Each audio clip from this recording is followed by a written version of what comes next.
কেউ কেউ বলছেন যে ইনক্লুসিভ নির্বাচন আগামীতে হতে হবে।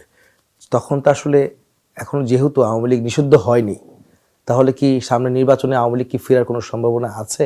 পৃথিবীর ইতিহাসে দ্বিতীয় বিশ্বযুদ্ধের পরেও এবং বিভিন্ন বিপ্লব উত্তর এবং গণ অভ্যুত্থান উত্তর পরিস্থিতিতে বিভিন্ন দেশে যেখানে গণতন্ত্রের উত্তরণ হয়েছে, ফ্লোরিশ হয়েছে গণতান্ত্রিক হাওয়া, সেই সমস্ত দেশের উদাহরণটা আমরা টানতে পারি।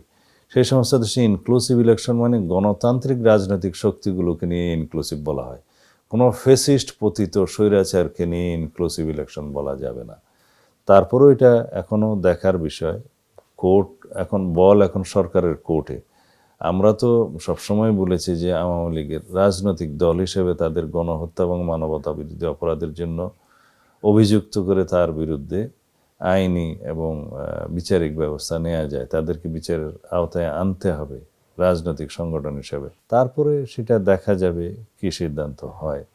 কিন্তু তাদের বিরুদ্ধে কোনো রকম রাজনৈতিক দল হিসেবে কোনো সিদ্ধান্তে কোনো বিচারিক প্রক্রিয়া না এসে যদি আমরা ইনক্লুসিভ ইলেকশনের নামে ফেসিস্ট শক্তিকে আবার বাংলাদেশের রাজনীতিতে করি, তাহলে পরে গণ অভ্যুত্থানের যে শহীদ তাদেরকে আমরা কি জবাব দেব?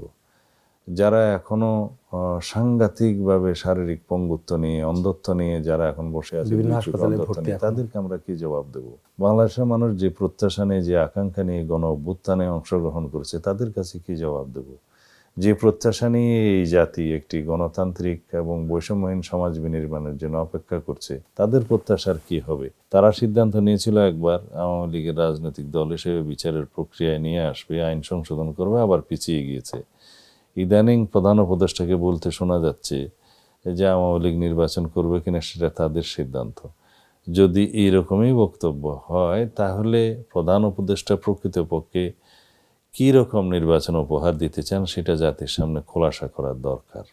এবং সেটা যদি জাতির প্রত্যাশার সাথে না যায়, শহীদের আকাঙ্ক্ষার সাথে না যায়, সেই বিষয়ে তো আমাদের আরও আলোচনা করতে হবে।